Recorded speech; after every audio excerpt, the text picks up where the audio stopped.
नमस्कार friends, mission spacious में आपका स्वागत है। तो हमने शुरू किया था आपको बिहार एटलस का हमने फर्स्ट वीडियो डाल दिया था।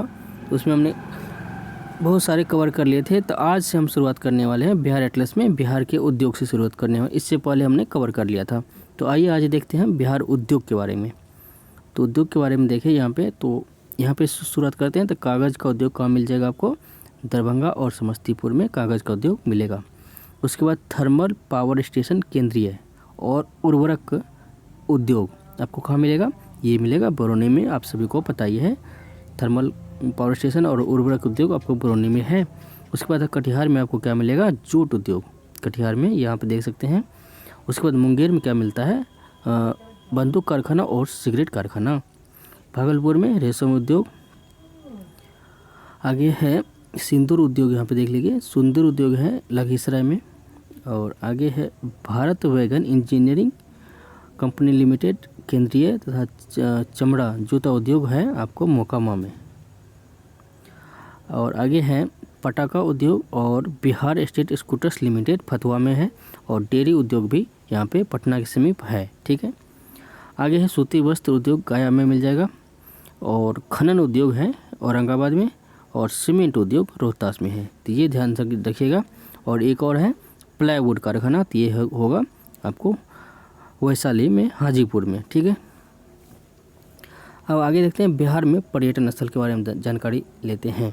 तो इसमें क्या है, पर्यटन में देखते हैं पश्चिमी चंपारण में क्या क्या है, ये ध्यान रख सकते हैं। जो वाल्मीकि नगर बैराज है। ठीक है। और क्या है? और है वाल्मीकि राष्ट्रीय उद्यान और भितरवा आश्रम, ये पश्चिमी चंपारण में पर्यटन स्थल मिल जाएगा। पूर्वी चंपारण में क्या है? लोरिया अरेराज केसरिया स्तूप पूर्वी चंपारण में मिल जाएगा। तो ये आप ध्यान रख सकते हैं। उसके बाद अब वैशाली में देख लेते हैं। तो विश्व शांति स्तूप, अशोक स्तंभ और सोनपुर मेला यहाँ पे जो है बिहार में पर्यटन की दृष्टि से काफ़ी महत्वपूर्ण है। आगे देखते हैं। तो यहाँ पे है पूर्णिया में जलालगढ़ किला। और ये जो सहरसा में है कंधा सूर्य मंदिर। ठीक है, ये है। और भागलपुर में महमूद शाह का मकबरा है। तो ये मोस्ट इम्पोर्टेंट हो सकता है कि महमूद शाह का मकबरा बिहार में कहाँ है? तो ये है भागलपुर में। आगे मुंगेर का किला मुंगेर में मिल जाएगा। और इसके बाद पटना में देखते हैं। तो गोलघर है, बुद्धा स्मृति पार्क है, शहीद स्मारक है, पत्थर की मस्जिद है, शेरशाह सूरी मस्जिद है, खुदाबख्श लाइब्रेरी है, सदाकत आश्रम है, अगम कुआं है, गांधी सेतु है, तारामंडल, कुमरार, इतना चीज़ जो है पटना में मिल जाएगा। और आगे है नालंदा में क्या है? तो नालंदा विश्वविद्यालय आपको पता है, विश्व शांति स्तूप राजगीर, तो ये आपको नालंदा में मिलेगा। और आगे है गया में क्या है? महाबोधि मंदिर, बोधि वृक्ष 5वीं पीढ़ी का है। और बुद्ध कुंड, डुंगेश्वरी पहाड़ी, विष्णुपद मंदिर, ये सब जो है आपको गया में मिलेगा। आगे है दाऊद खां किला, तो ये दाऊद खां किला सूर्य मंदिर आपको मिलेगा औरंगाबाद में, ये ध्यान रखिएगा। और आगे है मुंडेश्वरी देवी मंदिर कैमूर में है, तो ये भी इम्पोर्टेंट हो सकता है। तो मुंडेश्वरी देवी मंदिर कहाँ है? तो ये है कैमूर में। और आगे है जगदीशपुर किला, तो ये आप सभी को पता है कि जगदीशपुर किला ये वो है भोजपुर में, आरा में। ठीक है। उसके बाद है पुरातात्विक स्थल चिरांद, नवपाषाण कालिक स्थल जो है चिरांद जो है ये आपको सारण में मिल जाएगा। सारण यहाँ पे अवस्थित है। उसके बाद है, ये हमने देख लिया था, वाल्मीकि नगर बैराज और वाल्मीकि राष्ट्रीय उद्यान, ये जो है पश्चिमी चंपारण में अवस्थित है। ठीक है, ये हमने देख लिया पर्यटन की दृष्टि से। ठीक है। अब देखते हैं बिहार में विविध के बारे में देख लेते हैं। तो विविध में क्या क्या है? दरभंगा महाराज, दरभंगा मेडिकल, ललित नारायण मिश्रा विश्वविद्यालय, ये मिलेगा कहाँ पे? दरभंगा में। ठीक है। उसके बाद डीजल इंजन कारखाना मधेपुरा में है, आपको सभी को पता है। ठीक है। उसके बाद जूट उद्योग कटिहार में है, पीछे भी हमने बताया था। उसके बाद भागलपुर में अंग महाजनपद और विक्रमशिला विश्वविद्यालय और केला उद्योग यहाँ पे है। आगे देखते हैं मुंगेर में योग विश्वविद्यालय है, तो ये भी ध्यान रख सकते हैं कि मुंगेर में क्या है? योग विश्वविद्यालय। और सिगरेट बंदूक उद्योग और मीर कासिम का किला यहाँ पे है मुंगेर में। उसके बाद बेगूसराय में है कांवड़ लेक, आपको पता है। और बरौनी तेल शोधक कारखाना ये भी है। ठीक है, ये ध्यान रखिएगा। आगे देखते हैं समस्तीपुर में क्या है? तो कृषि विश्वविद्यालय पूसा है। उसके बाद नवादा में कोलत जलप्रपात प्रसिद्ध है। और नालंदा में क्या है, बख्तियार खिलजी नालंदा विश्वविद्यालय को जो जलाया गया था, और बिहार शरीफ पुलिस अकादमी यहाँ पे नालंदा में मिल जाएगा। उसके बाद सूर्य मंदिर सीमेंट फैक्ट्री कहाँ पे है, सूर्य मंदिर खास करके आप ध्यान रखिएगा, औरंगाबाद में। आगे है डालमिया फैक्ट्री, रोहतास में है, सीमेंट वाला। उसके बाद बक्सर का युद्ध यहाँ पे लड़ा गया था, बक्सर में। उसके प्रथम गणराज्य लिच्छवी आपको मिलेगा वैशाली में। उसके बाद नंगा विद्रोह कहाँ हुआ था, तो सारण में हुआ था। और सर्वाधिक विदेशी मुद्रा आपको गोपालगंज से होता है। उसके बाद सोमेश्वर पहाड़ी आपको पश्चिमी चंपारण में मिल जाता है। अब देखते हैं बिहार के बारे में, प्राचीन इतिहास के बारे में देख लेते हैं। तो प्राचीन इतिहास, ठीक है, तो बिहार में लोरिया नंदनगढ़ यहाँ पे है पश्चिमी चंपारण में, और पूर्वी चंपारण में क्या है, केसरिया स्तूप और लोरिया अरेराज। तो ये ध्यान में रखिएगा कि लोरिया नंदनगढ़ आपको पश्चिमी चंपारण में मिल रहा है, और लोरिया अरेराज जो है पूर्वी चंपारण में मिल रहा है। ये भी कई बार पूछा गया है। उसके बाद महाजनपद वज्जी, और राजधानी वैशाली थी, और विदेह मिथिला ये जो है दरभंगा में मिलेगा। उसके बाद आगे है भागलपुर, भागलपुर महाजन अंग की राजधानी चंपा, ठीक है, आप सभी को पता है। और मुंगेर पत्थर की कुल्हाड़ी, पत्थर के औजार और मध्य पाषाणकालीन स्थल अगर बात करें तो आपको लगाना है मुंगेर, मध्य पाषाणकालीन और पूरा पाषाणकालीन, ये आपको मिलेगा मुंगेर में, जबकि नवपाषाणकालीन आपको पता है कि सारण में मिलेगा, ठीक है। आगे देखते हैं गया में महाजनपद मगध, ये तो आपको पता ही है। आगे देखते हैं हड्डी के बने वस्तु, पत्थर से बने सूक्ष्म औजार, मृद भांड, मिट्टी के बर्तन, नवपाषाण युग के अवशेष, चेचर से भी मिला है, और सारण से भी मिला है। चेचर वैशाली में है और सारण में चिरांद है, आपको पता है। और विश्व की पहली लोकतंत्र आपको पता ही है कि वैशाली में है। और यहाँ पे है नवपाषाणकाल युग के अवशेष, चिरांद, हड्डी से बने वस्तुएं, पत्थर से बने सूक्ष्म औजार, ये आपको चिरांद में, सारण में भी मिलता है, ठीक है। नवपाषाणकालीन 2 स्थल यहाँ पे मिले, नवपाषाणकालीन युग के देख लेंगे तो नवपाषाण युग के आपको चेचर हो गया और चिरांद, ये दोनों जो है नवपाषाणकालीन है। जबकि मुंगेर की बात करें तो यहाँ पे जो है मध्यपाषाणकालीन है। तो ये क्वेश्चन पूछा गया है एक बार कि कहाँ से मध्यपाषाणकालीन मिलते हैं और कहाँ से नवपाषाणकालीन मिलते हैं, तो ये ध्यान रखिएगा। आगे मगध राज्य का उत्कर्ष, तो उसमें है प्रथम बृहदत्त वंश था, राजधानी राजगिरी थी, आप सभी को पता है। संस्थापक ये है, और प्रमुख बिंदु है पुराणों के अनुसार मगध का राजा वृद्धरथ प्रारंभ से है। उसके बाद हर्यक वंश की राजधानी राजगिरी ही थी, और बिंबिसार इसके संस्थापक थे। अंतिम शासक कौन थे, नागदशक। और इसे जो शिशुनाग ने इसको मार करके अगला वंश चलाया था। तो अन्य शासक के नाम की बात करें तो अजातशत्रु, उदयन, ये सब है, ठीक है। तो पहली बार हाथी का प्रयोग सेना में हुआ है, और प्रथम बौद्ध संगीति अजातशत्रु के समय हुआ, और उदयन ने आपको जो है राजधानी पाटलिपुत्र बनाया था, आपको पता है, ठीक है। आगे है शिशुनाग वंश, वैशाली इसकी राजधानी थी, संस्थापक शिशुनाग, और अंतिम शासक नंदीवर्धन थे। और कालाशोक के समय द्वितीय संगीति हुई थी, आपको पता है, ठीक है। ये सब है हिस्ट्री का। तो उसमें और भी है, अगला है नंदवंश, तो पाटलिपुत्र, महापद्म नंद, इसके लास्ट घनानंद थे। तो ये सब आपको पता ही है, तो ये सब ज़्यादा नहीं जाते अंदर, तो थोड़ा सा ऊपर देख लेते हैं। तो परीक्षा उपयोगी अन्य तथ्य के बारे में अच्छे से थोड़ा सा देखते हैं, क्योंकि ये बहुत इम्पोर्टेंट हो सकता है। तो यहाँ पे अगर देखें तो यहाँ पे है 261 BC में राज्य 90वें वर्ष और 13वां अभिलेख में अशोक द्वारा कलिंग विजय, अशोक द्वारा धम्म महामात्र, राज्याभिषेक के 14वें वर्ष या 5वें अभिलेख की नियुक्ति है। मतलब यहाँ पे क्या कहा जा रहा है कि राज्याभिषेक के 9वें वर्ष इन्होंने कलिंग पर आक्रमण किया था। तो ये आप ध्यान रखिएगा, ये एक पॉइंट हो सकता है, ठीक है।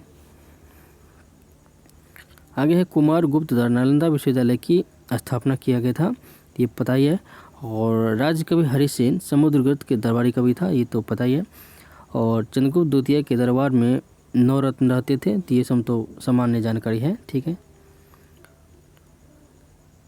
आगे है कि समुद्रगुप्त की उपाधि कौन कौन से है, परक्रमांक, ठीक है। और भारत का नेपोलियन इसे कहा गया था स्मिथ के द्वारा। और मंदसौर अभिलेख किसका है, तो यह है आपको मिलेगा कुमारगुप्त का। ठीक है, ये ध्यान रखिएगा कि मंदसौर अभिलेख है कुमारगुप्त का, उसके प्रशासन का वहाँ पे वर्णन जो है मिलता है। इसी तरह से दिया हुआ है बौद्ध धर्म का भी काफ़ी शॉर्ट में।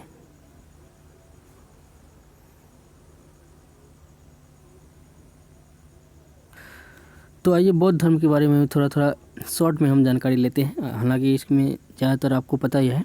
तो जन्म स्थान आपको पता है कि कपिलवस्तु की लुम्बिनी में है, और मृत्यु का स्थान है कुशीनगर, और शाक्य गणराज के थे, ये शाक्य कुल के थे, और बचपन का नाम सिद्धार्थ था, और पिता का नाम सुधोधन, और माता का नाम महामाया था, और सौतली माता ये प्रजापति गौतमी, और पुत्र का नाम था राहुल। तो ये सब आपको पता है। 29 वर्ष की अवस्था में इन्होंने गृह त्याग किया, और 35 वर्ष की अवस्था में इन्हें ज्ञान की प्राप्ति हुई थी निरंजना नदी के तट पर वैशाख पूर्णिमा के दिन रात में। ठीक है, और बुद्ध के त्रिरत्न के बारे में आपको पता होना चाहिए कि बुद्ध धर्म और घोष ये बुद्ध धर्म का जो है त्रिरत्न है। 4 आर्य सत्य कौन कौन से है? दुख है, दुख समुदाय है, दुख निरोध है, और दुख निरोधगामिनी प्रतिपदा, अष्टांगिक मार्ग। ठीक है, अष्टांगिक मार्ग में आपको सम्यक दृष्टि, सम्यक संकल्प, सम्यक वाणी, सम्यक कर्मांत, सम्यक आजीव, सम्यक व्यायाम, सम्यक स्मृति और सम्यक समाधि, ये कुल 8 जो है अष्टांगिक मार्ग है। आगे है त्रिपिटक। त्रिपिटक के बारे में देख लेते हैं। तो विनय पिटक जो है संघ के नियम के बारे में बताता है। सूत पिटक बौद्ध धर्म के सिद्धांत के बारे में बताता है, और अभिधम पिटक दार्शनिक सिद्धांत का संग्रह है। सूत पिटक जो किसके द्वारा लिखा गया था? तो ये लिखा गया था आनंद के द्वारा, और विनय पिटक जो है उपाली के द्वारा लिखा गया था। तो ये भी ध्यान रखिएगा। और अभिधम पिटक जो है ये मुगलीपुत्र तिस्त के द्वारा लिखा गया था। तो ये भी क्वेश्चन पूछा जा सकता है कि विनय पिटक की रचना किसके द्वारा की गई थी? तो ये था उपाली। ठीक है, और सूत पिटक आनंद, तो ये ध्यान रख सकते हैं। और सर्वाधिक मूर्ति का जो बुद्ध की मूर्ति का निर्माण हुआ है गांधार शैली में, तो ये ध्यान रखिएगा।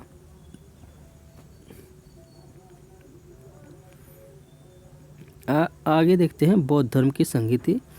तो प्रथम संगीति 483 BC में हुआ है राजगृह में सप्तपर्णी गुफा में। अजातशत्रु इसके शासक थे, और महाकश्यप इसके अध्यक्ष थे। तो इसमें क्या हुआ? तो सूत पिटक की रचना हुई और विनय पिटक की रचना हुई थी। तो सूत पिटक आप आनंद इसके रचनाकार थे, और विनय पिटक के उपाली। ठीक है, तो ये तो पता ही है। 383 BC में सेकंड हुआ है वैशाली में, और कालाशोक इसके समय शासक थे, और इसके अध्यक्ष सबकामिर थे। और इसमें क्या हुआ कि इसमें विभाजन हुआ था। तो आपको पता है कि स्थाविर और महासंघिक नाम से 2 गुट में बट गया था। ठीक है, आगे देखते हैं। तो आगे है तृतीय 285 BC में हुआ है पाटलिपुत्रा में अशोक के काल में, और मुगलीपुत्र तिस्त इसकी अध्यक्षता इन्होंने किया था। और अभिधम पिटक का संकलन हुआ है किसने लिखा था? तो ये लिखा था मुगलीपुत्र तिस्त ने। तो संघ भेद को रोकने के लिए कुछ कठोर नियम का निर्माण किया गया था इसमें, और बौद्ध की शिक्षा को 3 ग्रंथ में संकलित किया गया, जिसे त्रिपिटक भी कहा जाता है। ठीक है, ये ध्यान रखिएगा।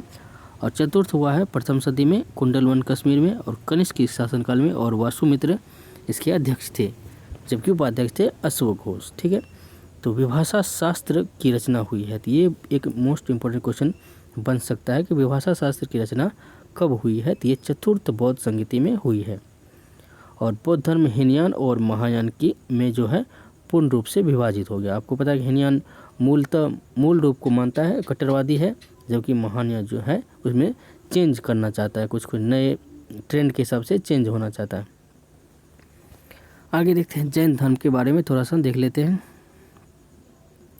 तो जैन धर्म, तो यहाँ पे है जन्म भगवान महावीर का जन्म हुआ है 540 BC में, और कहीं कहीं 468 BC भी लिखा रहता है। तो ये कन्फ्यूजन मत करिएगा।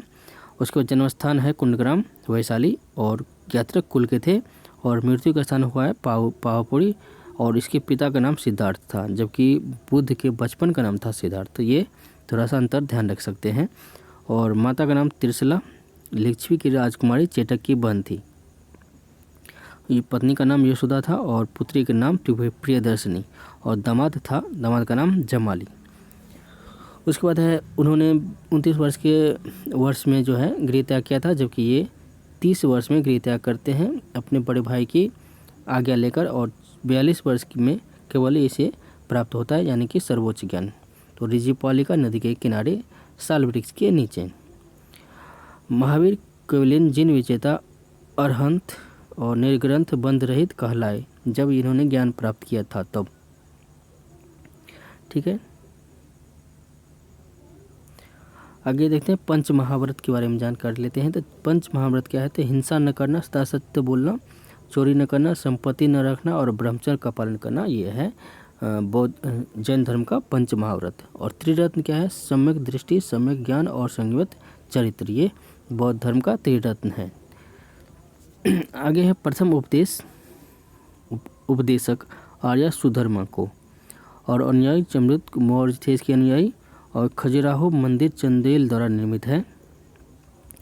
कल्पसूत्र की रचना किसके द्वारा हुई थी? तो भद्रवाहो के द्वारा। और मौर्योत्तर काल में मथुरा जैन धर्म का केंद्र था, और इसकी 2 संगीतियाँ हुई है। तो 300 BC में हुई है पाटलिपुत्र में, चंद्रगुप्त मौर्य समय शासक थे, और शूलभर की अध्यक्षता में हुई है। तो इसमें जो 12 अंगों का संपादन हुआ है, ये ध्यान रखिएगा। ठीक है, और प्रथम जैन सभा में जैन धर्म दिगंबर एवं श्वेतांबर में बट गया था। तो दिगंबर जो है जो नंगे रहते थे, और श्वेतांबर जो है श्वेत वस्त्र धारण करते थे। तो ये हो गया। और सेकेंड में है 512 AD में हुआ है वल्लभी गुजरात में, और देवार्थी क्षमा श्रवण इसके अध्यक्षता इन्होंने किया था। धर्म ग्रंथ का अंतिम रूप से संकलित कर दिया और लिपिबद्ध कर दिया गया था। 14 अंग को बाद में बदल गया पारो 14 पूर्व में। ठीक है, पूर्वा में। अब आगे देखते हैं बिहार के मध्यकालीन इतिहास के बारे में थोड़ा सा जानकारी देखते हैं। तो इसमें क्या है? बिहार में इस्लामिक सत्ता का प्रवेश। तो 1193 से 1206 के मध्य बिहार और उड़ीसा के पर बख्तियार खिलजी द्वारा आक्रमण किया गया था 1193 में। ठीक है, ये ध्यान रखिएगा। 1225 में जब अल्तुतमिश ने बिहार पर आक्रमण किया था। 1324 में बिहार पर तुर्कों का वर्चस्व हो गया था, और 1495 से 96 के आसपास सिकंदर लोदी ने बिहार के राज्यपाल दरिया खान न्योहानी को बनाया था। तो जो है दरिया खान न्योहानी को जो है राज्यपाल बनाया था किसके द्वारा? तो सिकंदर लोदी के द्वारा 1496 में दरिया खान न्योहानी को बनाया। और 1534 में सूरजगढ़ के युद्ध में शेरशाह ने बंगाल के महमूद शाह को पराजित किया था। 1534 में सूरजगढ़ के युद्ध में जो है शेरशाह ने बंगाल के महमूद शाह को पराजित किया। उसके बाद क्या होता है? 1540 में आपको पता है कि बिलग्राम का युद्ध होता है, और शेरशाह का मकबरा सासाराम में है, और रोहतासगढ़ का किला भी जो है सासाराम में है। 1543 में रायसीना विजय करते हैं, 1544 में मेवाड़ विजय, और 1545 में शेरशाह की मृत्यु हो जाती है। 1574-75 में जो है बिहार पुनः मुगल साम्राज्य में शामिल हो जाता है, और औरंगजेब ने बिहार का सूबेदार अजीमुशान को बनाया था। ठीक है, इसने पटना का नाम अजीमाबाद कर दिया था। फारूक सियर का राज्याभिषेक पटना में हुआ है। ये सब आप वन लाइनर के रूप में यहाँ पे दिया हुआ है। आगे हैं वैनवार वंश के बारे में। वैनवार वंश यहाँ पे लिखा हुआ है। तो प्रसिद्ध शासक इसके थे शासक शिव सिंह। पाल वंश के कौन कौन शासक रहे हैं? तो गोपाल औदनपुरी बिहार का इन्होंने बनाया था, और धर्मपाल जो है विक्रमशिला विश्वविद्यालय उन्होंने बनाया था भागलपुर में। आगे देखते हैं बिहार के बारे में कुछ बुक से जानकारी मिलती है, उसके बारे में देखते हैं। तो इसमें है तबकात-ए नासिरी के लेखक है मिन्हाज उस सिराज। उसके बाद तारिक फिरोज शाहजी, इसके लेखक है बर्नी। और वसातुल उन्स, ये इसके हैं देहलवी। ठीक है, और अकबरनामा के हैं अबुल फजल। और तुजुक के बाबरी का है बाबर, और तुजुक के जहांगीरी के हैं लेखक जहांगीर। तो इन सब बुक से जो है बिहार के बारे में हमें जो है जानकारी मिलती है। आगे है तो सिख धर्म के पहले गुरु नानक देव 1524 में बिहार की यात्रा की थी। तो ठीक है, आगे 10वें गुरु गोविंद सिंह का जन्म 1666 में पटना में ही हुआ है और गुरु गोविंद सिंह ने खालसा पंथ की स्थापना की। इसकी मृत्यु 1708 में हो गई थी। ठीक है।